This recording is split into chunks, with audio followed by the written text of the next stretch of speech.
नमस्कार, morning bulletin मध्ये तुमचं स्वागत। घडलेल्या सविस्तर बातम्या पाहण्या अगोदर नजर टाकूयात महत्त्वाच्या हेडलाईन्सवर। रोहित पवारांचा एकनाथ शिंदेंवर निशाणा, दिल्ली दौऱ्यावरून केला ऑल इज नॉट वेलचा दावा। 15 ऑगस्ट पासून बेमुदत उपोषणाचा स्वातंत्र्य सैनिक पाल्य समितीचा इशारा। मराठी पाट्या लावण्यात पुणे महापालिकेनं पाट्या टाकल्या। आणि जालन्यात स्वातंत्र्य दिनाच्या पार्श्वभूमीवर बॉम्ब शोधक आणि नाशक पथाची मॉक ड्रिल। नमस्कार, मी ऋतुजा आणि आपण पाहताय न्यूज अनकट। महत्त्वाच्या हेडलाईन्स नंतर आता पाहूयात बातम्या विस्ताराने।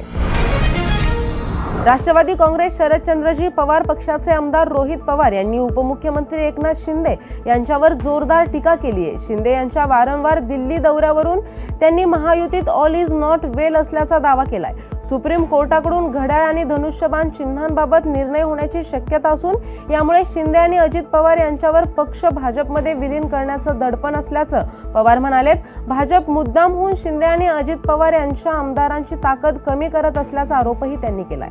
नाही, कसं आहे की जेव्हा निष्ठावंताचा पक्ष म्हणजे बाळासाहेब ठाकरे साहेबांनी जो पक्ष उभा केला होता शिवसेना, तो फोडला होता, तेव्हा गुजरात मार्गी ते गुवाहाटीला गेले होते। आता दिल्ली मार्गी दिल्लीवरनं ते गुजरातवरनं जर महाराष्ट्रात येत असतील, एक तर ते महाराष्ट्राचे माजी मुख्यमंत्री राहिलेले आहेत, आज उपमुख्यमंत्री आहेत आणि महाराष्ट्रात कमी आणि महाराष्ट्राच्या बाहेर जर ते जास्त राहत असतात तर कुठेतरी हे तीन पक्षामध्ये ऑल इज नॉट वेल अशी परिस्थिती दिसते। कुठेतरी त्यांना भीती दिसते की भाजप मुद्दामून एकनाथ शिंदे साहेबांच्या पक्षाची ताकद कमी करते आणि मग कुठेतरी कंप्लेन करण्यासाठी नाहीतर कोणासोबत तरी त्यांची अडचण मांडण्यासाठी दिल्लीकरांसमोर ते जातात असं आपल्याला म्हणावं लागेल। नाही तर असंही असेल की सुप्रीम कोर्टाकडनं आता हालचाली सुरू झालेल्या आहेत की घड्याळ हे चिन्ह साहेबांना द्यायचं आणि जे धनुष्यबाण चिन्ह आहे हे उद्धव ठाकरे साहेबांना द्यायचं। तसं झालं तर मग एकनाथ शिंदे साहेब आणि दादांकडे दोन पर्याय राहतात। एक, पूर्ण पक्ष त्यांचा हा भाजपमध्ये विलीन करायचा, नाही तर दोन, की त्यांचे जे काही 90-95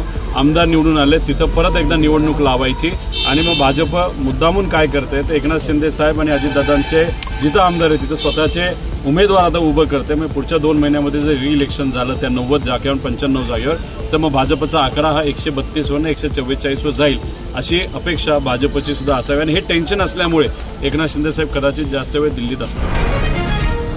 स्वातंत्र्य सैनिक पाल्यांच्या 9 ऑगस्टच्या आंदोलनानंतरही यवतमाळ जिल्हा प्रशासन आणि नगरपालिका प्रशासनाने कोणतीही दखल घेतलेली नाही। अगदी सध्या चर्चेतही तयारी दाखवलेली नसल्याचा गंभीर आरोप यवतमाळ जिल्हा स्वातंत्र्य सैनिक पाल्य समितीने केलाय। स्वातंत्र्य सैनिकांच्या वस्तूंच्या संग्रहालयासह इतर मुद्द्यांबाबत प्रशासनाने घेतलेल्या निर्णयाची पायमल्ली होत असून यामुळे जिल्ह्यातील स्वातंत्र्य सैनिकांचा अवमान होत असल्याचे समितीचं म्हणणं आहे। स्वातंत्र्याच्या अमृत महोत्सवी वर्षानिमित्त यवतमाळ नगरपालिका आणि जिल्हा प्रशासनाने स्वातंत्र्य संग्राम सैनिकांनी स्वातंत्र्यपूर्वी काळात आणि स्वातंत्र्योत्तर काळात ज्या वस्तू वापरल्या होत्या, ज्या स्वातंत्र्य संग्रामाशी संबंधित होत्या, त्या वस्तूंचं संग्रहालय यवतमाळ येथे उभा करण्याच्या दृष्टीनं निर्णय घेतला होता। परंतु 2022 साली घेतलेला निर्णय आज 2025 आहे। 3 वर्षामध्ये या संदर्भात काहीही करण्यात आलेलं नाही। ह्या वस्तू ज्या आहेत त्या वस्तू मौल्यवान असून अँटिक पीस म्हणून त्याचा गणना होते, ज्याची बाजारामध्ये करोडो रुपयाची किंमत आहे। त्या वस्तू आजच्या युवकांना प्रेरणा देणाऱ्या असल्यामुळं हे जे संग्रहालय आहे हे संग्रहालय ताबडतोब यवतमाळ येथे उभं करावं अशी स्वातंत्र्य संग्राम सैनिक पाल्य समितीची मागणी आहे। या संदर्भात 15 ऑगस्ट पासून बेमुदत उपोषणाचा निर्णय यवतमाळ जिल्ह्यातील स्वातंत्र्य संग्राम सैनिक पाल्य समितीने घेतलेला आहे। सर्वोच्च न्यायालयाच्या निर्देशानुसार महाराष्ट्रात दुकानांवर मराठी पाट्या लावणे अनिवार्य असतानाही पुणे महापालिकेने या नियमाची अंमलबजावणी करण्यास टाळाटाळ केल्याने आदेश दिल्यानंतर सुरुवातीला 1 महिना कारवाई केली, पण त्यानंतर ती थंडावली। अनेक दुकानांनी मराठी पाट्या लावल्या आहेत, पण त्यांचा फॉन्ट लहान असून इंग्रजी नावे मोठी आहेत, ज्यामुळे नियमांचं उल्लंघन होत आहे। यावर महापालिका ठोस कारवाई करत नसल्याने मराठी पाट्यांचा नियम केवळ कागदावरच राहिला आहे अशी नाराजी व्यक्त होत आहे। आयुक्त नवल किशोर यांनी नवीन इमारतींनाही मराठीत नामफलक लावण्याचे आदेश दिले। जालन्यात स्वातंत्र्य दिनाच्या पार्श्वभूमीवर बॉम्ब शोधक आणि नाशक पथकाने मॉक ड्रिल केली आहे। जालना बस स्थानक परिसरात पार पडलेल्या या मॉक ड्रिलमुळे प्रवाशांमध्ये गोंधळ उडाला होता। येत्या 15 ऑगस्ट रोजी भारताचा 79वा स्वातंत्र्य दिवस साजरा होणार आहे। त्या पार्श्वभूमीवर सार्वजनिक ठिकाणी होणाऱ्या संभाव्य दहशतवादी कृत्यांना प्रतिबंध घालण्यासाठी आणि खबरदारी म्हणून जालना बस स्थानकात परिसरात ही मॉक ड्रिल घेण्यात आली। या ड्रिलच्या माध्यमातून जालन्यातील कायदा आणि सुव्यवस्था अबाधित ठेवण्यासाठी आणि दहशतवादी कृत्यांना आळा घालण्यासाठी बॉम्ब शोधक आणि नाशक पथक सदैव सज्ज असल्याचा संदेश देण्यात आला। माननीय पोलीस अधीक्षक श्री अजय बन्सल साहेब यांच्या मार्गदर्शनाखाली त्यांच्या सूचनेनुसार आपण 15 ऑगस्टच्या पार्श्वभूमीवरती सार्वजनिक ठिकाणी होणाऱ्या दहशतवादी कृत्यांना प्रतिबंध करण्यासाठी तसेच जनतेमध्ये त्याविषयी जनजागृती करण्यासाठी आपण एक संशयित बॅग ठेवल्याचा बॉम्ब सदृश्य वस्तू असलेल्या बॅगचा आपण डेमो केलेला आहे। यामध्ये आपण जी संशयित बॅग ठेवली होती ती पब्लिक जिथे बसतात त्यांच्याजवळ ठेवली होती आणि त्यांना न माहीत असताना ती बॅग सापडल्यानंतर पुढे आपण काय केलं पाहिजे, पोलिसांना कसा संपर्क केला पाहिजे किंवा वस्तू सापडल्यानंतर आपण त्याची कशी हाताळणी केली पाहिजे किंवा त्याला हात न लावता सुरक्षित अंतरावर जाऊन थांबलं पाहिजे। त्यानंतर कॉल आल्यानंतर जेव्हा पथक येते बॉम्ब शोधक नाशक पथक आल्यानंतर त्यांना कसं सहकार्य करावं किंवा त्या संशयित वस्तूपासून सुरक्षित अंतरावर राहून त्यांना कसं सहकार्य करता येईल याविषयी जनतेमध्ये जनजागृती केली। तसेच आमच्या BDLS पथकाने येऊन त्या संशयित वस्तूच्या व्यवस्थित त्याची हाताळणी करून त्यामध्ये असलेली संशयित वस्तू हस्तगत करून ती सुरक्षित ठिकाणी घेऊन गेलेले आहेत। अशा प्रकारे हा BDLSचा हा जो डेमो आहे हा आपण सक्सेसफुली आपण केलेला आहे। यासह बुलेटिन मध्ये एक छोटीशी विश्रांती घेऊयात। पाहत रहा न्यूज। कलावंत सुरू व्हायच्या आधी इच्छा जरी खूप असली ना तरी कोणी सिरियसलीच नाही घ्यायचं। हा तुम्ही या कार्यक्रमासाठी या, आपण हात करा, सुपारी करा, नमस्कार म्हणा, 1-2 वेळा ढोल वाजवा आणि जा, थँक्यू, आता तुमची गरज नाही। पण एक माणूस माझ्याकडे अत्यंत असा बघत होता, ऑब्झर्व करत होता की हा तोच आहे। मग त्याला एकदा जेव्हा खात्री पडली की हो हा तोच आहे, तेव्हा तो मला येऊन म्हणाला तुम्ही सौरभ गोखले का? म्हणलं हो। त्या मराठी बाईंच्या पथकात मी लगेच येऊन सांगितलं होतं आम्हाला एक अल्टरनेट लोगो करून ठेवूया मराठी बाईंचं पथक।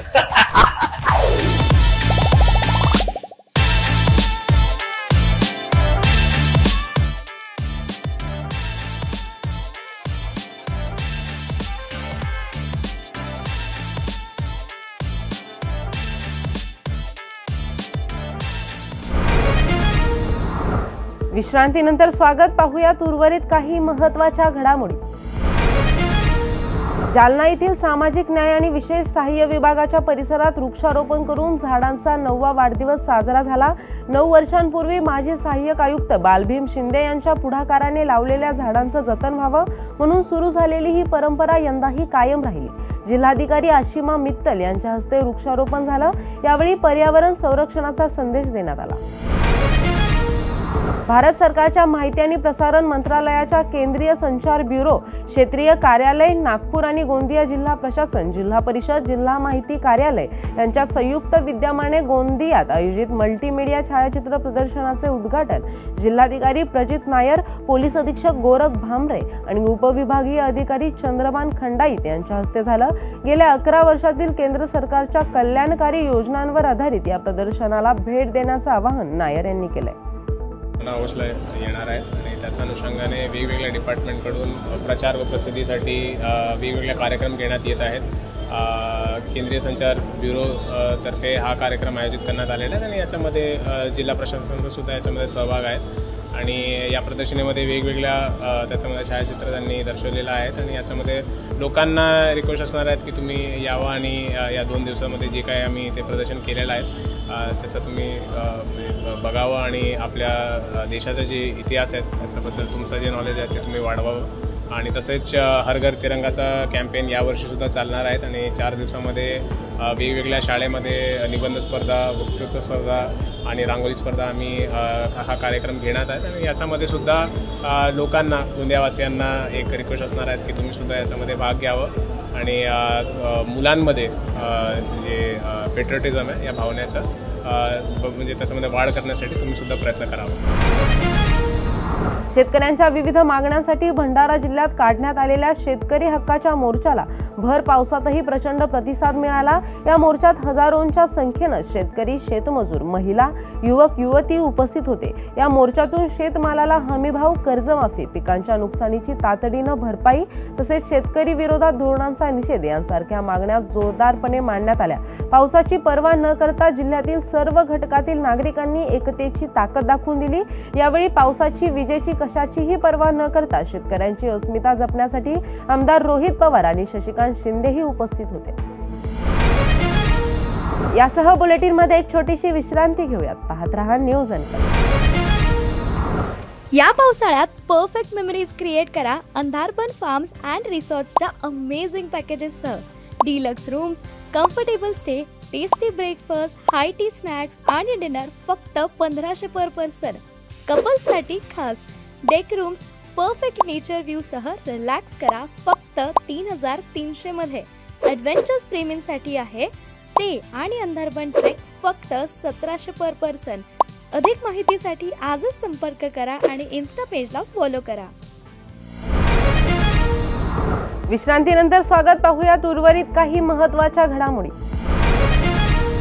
राज्यातील शालेय विद्यार्थ्यांना देण्यात येणाऱ्या सरकारी तांदळाची तस्करी सुरू असून जेविक ग्रेन्स डिलक्स या नोंदणीकृत संस्थेकडून हा तांदूळ दक्षिण आफ्रिकेला पाठवून तस्करी केली जात असल्याचा आरोप विधान परिषदेतील विरोधी पक्षनेते अंबादास दानवे यांनी केलाय। या प्रकरणाची चौकशी करण्याची मागणी नागरी पुरवठा मंत्री छगन भुजबळ यांच्याकडे पत्राद्वारे दिली आहे। सातारा शहरातील यादव गोपाळ पेठेतील तुळजाभवानी कॉम्प्लेक्समध्ये मागील महिनाभरापासून सुरू असलेला मटका, चक्री सारख्या अवैध धंद्यांविरोधात स्थानिक महिलांनी संताप व्यक्त करत पोलीस अधीक्षक कार्यालय गाठले। या धंद्यांमुळे कॉलनीतील वादविवाद वाढले आहेत आणि संशयास्पद वावरामुळे महिला आणि लहान मुले त्रस्त होत आहेत। रहिवाशांनी एकजुटीने पोलीस अधीक्षकांना निवेदन देऊन तातडीने कारवाई करण्याची मागणी केली आहे। 340 यादव गोपाळपेठ तुळजाभवानी कॉम्प्लेक्स इथे राहते। आमच्या बिल्डिंगमध्ये पार्किंग जे आमच्या गाळे आहेत तिथे खाली तिथे अवैध धंदे चालू आहेत, म्हणजे मटका, चक्री प्रकार काय। आत्ता नवीनच बार चालू झालेला आहे आणि कॅरमचे वगैरे पण हे आहे, त्याच्या नावाखाली पण बरेच काही अवैध सगळं सुरू आहे। आमच्या अपार्टमेंटच्या जवळच मंदिर पण आहे, 100 मीटरवरती शाळासुद्धा आहे आणि आमच्या अपार्टमेंटला आणि तिथल्या रहिवासी लोकांना ह्या सर्व गोष्टींचा प्रचंड त्रास होतो आहे। पार्किंगचा त्रास होतो आहे, इथे लोक दारूच्या बॉटल टाकून देतात आणि बऱ्याच वेळा इश्यू होतो ह्या सगळ्या गोष्टींचा।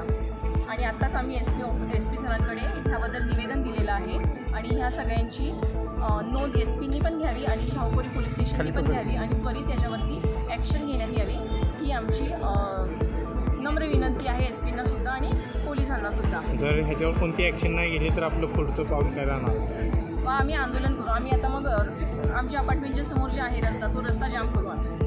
मग त्याची सगळी जबाबदारी एसपीची राहील आणि पोलिसांची राहील। त्यांनी जर हे लवकरात लवकर बंद केलं नाही तर त्याला काय अल्टिमेट देणार?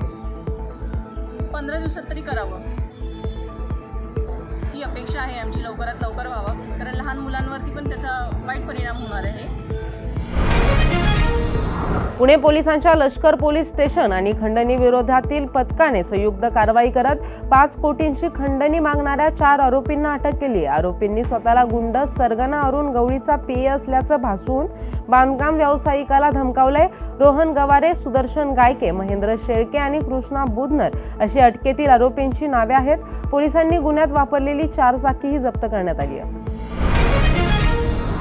भारताचा जगज्जेता डोमार राजू गुकेशसाठी ग्रँड बुद्धिबळ दौऱ्याचा भाग असलेल्या सेंट लुई जलद आणि अतिजलद स्पर्धेचा दुसरा दिवस काही विशेष राहिलेला नाही। त्याला एका फेरीत पराभूत व्हावे लागले तर अन्य 2 फेऱ्यांमध्ये त्यांनी प्रतिस्पर्धी खेळाडूला बरोबरीत रोखले। या कामगिरीनंतर 10 खेळाडूंचा सहभाग असलेल्या या स्पर्धेत 6 गुणांसह गुकेशची संयुक्तपणे 5व्या स्थानी घसरण झाली आहे। या बातमीसह मॉर्निंग बुलेटिन मध्ये इथेच थांबूया। पाहत रहा न्यूज अँकर।